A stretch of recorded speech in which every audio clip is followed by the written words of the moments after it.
हीरा और कांच में फ़र्क क्या है? एक समय की बात है।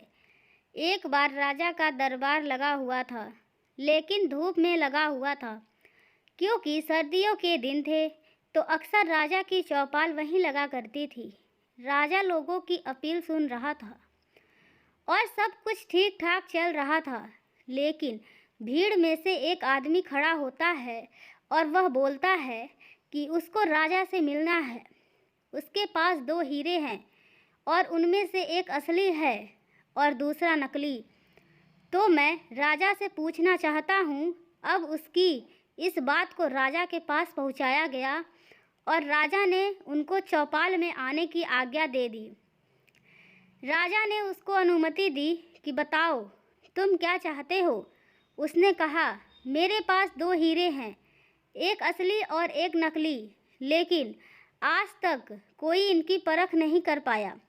अगर आप मुझे बता देते हैं कि कौन सा हीरा असली है और कौन सा नकली, तो इस हीरे को मैं आपके खजाने को दान कर दूंगा।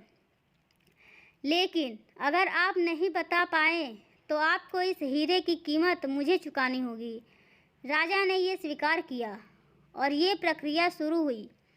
सब अपना अपना दिमाग लगा रहे थे, लेकिन हिम्मत कोई भी नहीं कर रहा था, क्योंकि सबको डर था कहीं राजा ये शर्त हार गया तो क्या पता हार का ठिकारा हमारे माथे पर मढ़ दिया जाए।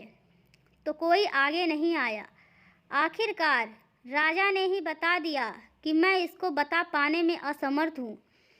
लेकिन तुरंत एक घटना घटी। भीड़ में से एक अंधे बुजुर्ग खड़े हुए और बोले कि अगर मुझे मौका दिया जाए तो मैं बता सकता हूँ कि असली हीरा कौन सा है और नकली हीरा कौन सा है। राजा को प्रसन्नता हुई कि चलो, कोई तो है। अब उन बुजुर्ग ने 1 मिनट में बता दिया कि ये हीरा असली है और ये हीरा नकली। लेकिन उन्होंने ये बताया कैसे?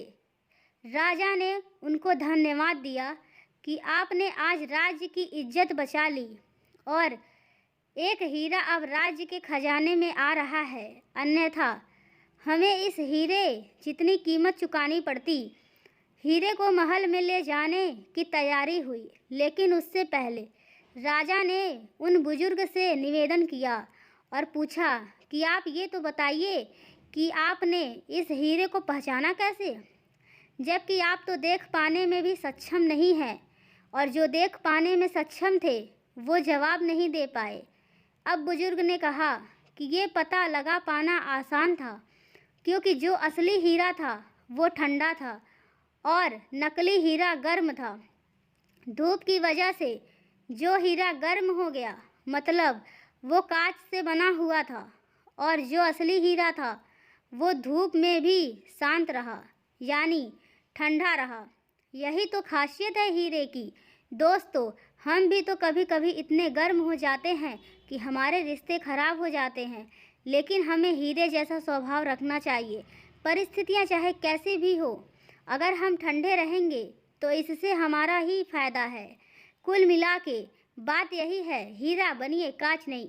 दोस्तों, ये आपको कहानी कैसी लगी? अगर कहानी अच्छी लगे लाइक करें, शेयर करें, चैनल को सब्सक्राइब करें। Thank you.